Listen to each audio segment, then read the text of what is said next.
Hi all. So in this video, I'm going to discuss the emergency. Okay, different types of emergency that is available in our country, and how many emergencies have been passed in this country, and what are the provisions to declare whether this country is going to be in a national in any kind of emergency. So we are going to deal each and every part of the emergency in this video and very next video. So let's begin. Okay. A state of emergency in India refers to a period of governance that can be proclaimed by the President of India during the certain crisis situations under the advice of the cabinet of ministers. The President can overrule many provisions of the Constitution which guarantees fundamental rights to the citizens of India. For example, if something happens inside our country that threatens the national integrity, security, or sovereignty, or it undergoes like unconstitutionally, or there are some states are performing unconstitutionally any office of the prophet, for example, higher officers like chief ministers or governors, or any kind of like a crisis that is undergoing, whether it is through military attempts or any kind of armed attempts or any kind of rebellions or any kind of financial crisis, whatever may be the crisis, it is the severity of the crisis is uncontrollable. In those times, the President of India or our government or our constitution gives certain provisions exclusively to the President of India to declare emergency. Okay, the word is called as emergency. So the emergency, during this emergency, when the emergency, the period, there is a certain period, and there are so many restrictions and sanctions will be there.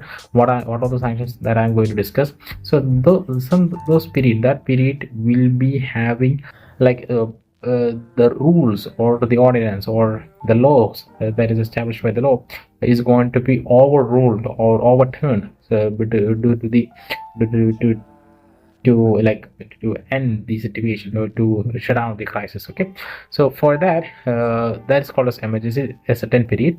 So our president, like the current president of India, who is the office bearer of the President of India office, and he can or she can impose emergency only like under the advice, or not only under the advice of the cabinet of ministers. The president can overrule many provisions of the constitution which guarantees fundamental rights citizens of India. That means you know all about the emergency period that happened during the then prime minister, the Indira Gandhi, the 1975 to 1977. In those period, what happened was that when the emergency was declared, many of the fundamental rights has been curtailed, and so many incidents happens. So the people who have opposed their voice against the government has undergone severe sorts of punishments or harassments. And I believe you know the history about the emergency. So like that, the president of India is the official position who can declare the emergency, but only by the advice or getting the advice from the cabinet ministers or the prime ministers and vice the council of ministers, we can say. So this is how the president can impose the emergency, and during the emergency he can overrule the constitution that is above the constitution. For example, fundamental rights belongs to the basic structure of the document, of the constitution. Or fundamental rights is, it's like the used to say the Magna Carta, we cannot change or we cannot curtail, but during the emergency the fundamental rights is curtailed. That means even if fundamental rights has been violated, he cannot approach the justice, approach the court floor. So that's the importance of the fundamental rights, and there are so many like for justification why this kind of things can be curtailed. So that's the importance. That's how emergency works. Okay, and the emergency provisions are contained in the part 28 of the 28 in the constitution of 18th of the constitution of India. Okay, you know the articles. I believe you, when you watch the previous video, have discussed our constitution contains 400 plus hours, almost 400 plus articles, or 400 plus articles. So in that each it is divided into several parts. In that part 18, from article 352 to article 360, the emergency was imposed or written. So these provisions enable the central government to meet any abnormal situation effectively. From article 350 to article 360 talks about different types of emergencies, how it can be imposed, how it can be revoked, and what are the provisions, what are the laws they can curtail, or they can impose, or special powers which is given to the some sorts of officers. So all those things are being written in from Article 350 to 360. Why? Just because to contain the abnormal situation that is happening in our country for a good amount of time. So that's called that's all about this. So our emergency provisions are written from Article 350 to Article 360, and it comes from in the part of the Constitution that is Part 18. The rationality behind the incorporation is to safeguard what I said earlier when I was beginning the video, why these things has to be imposed to safeguard the sovereignty. What do you mean by sovereignty? Like the ultimate power imposes or includes inside our country, so not any external power can intervene in our matters. So that is called as sovereignty. And next thing is called as unity, integrity, and security of the country, the democratic political system and the constitution. If constitution is challenged, for example, there are the federal structure has been challenged, or any kind of our democracy has been challenged, or any kind of the security, everything can be like economic status has been challenged. Everything at those times, our president or our constitution is giving us a choice to impose the emergency. Okay, the constitution stipulates three types of emergencies, and there are what I believe you understood what is an emergency, what is the word called as emergency and its meaning. That's all.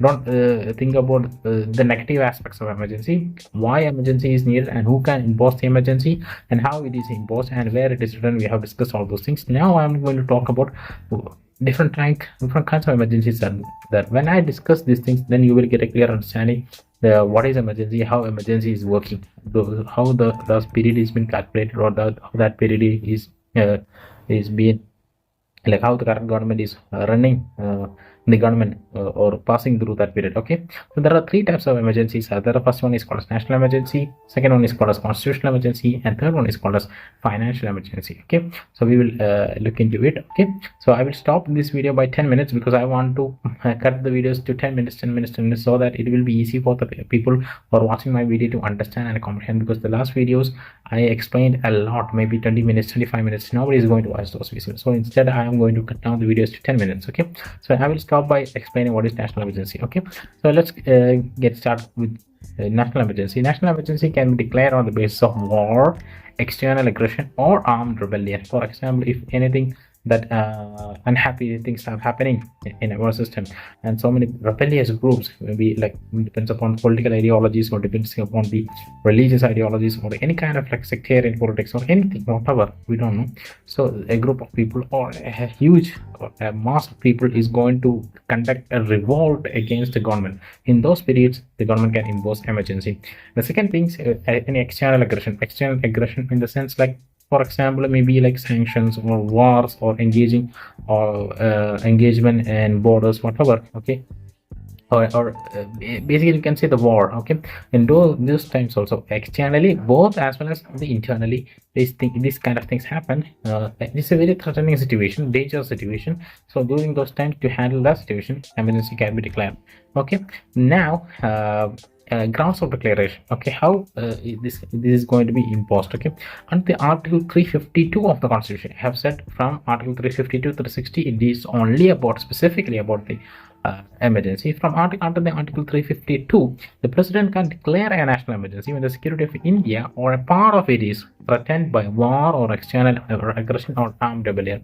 That means, like under the Article 352, it is everything is written how president can impose or declare the emergency. So when he can explore this. Okay, so during if these things happen, war or external aggression or armed rebellion should happen either externally or internally.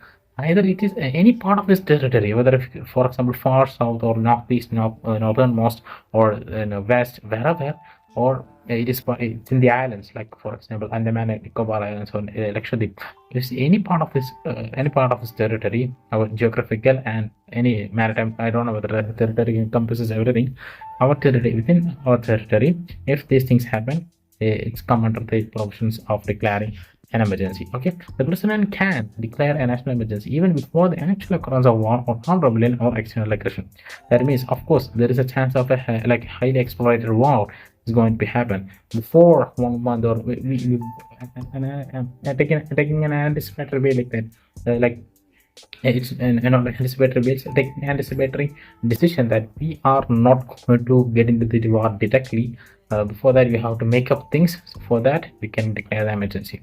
So these are the another thing that this is considered for declaring an emergency. It's already 10 minutes. That's why I'm stopping right now. You can watch this video. You can watch. You can listen the next part in the next video. Okay. Thank you.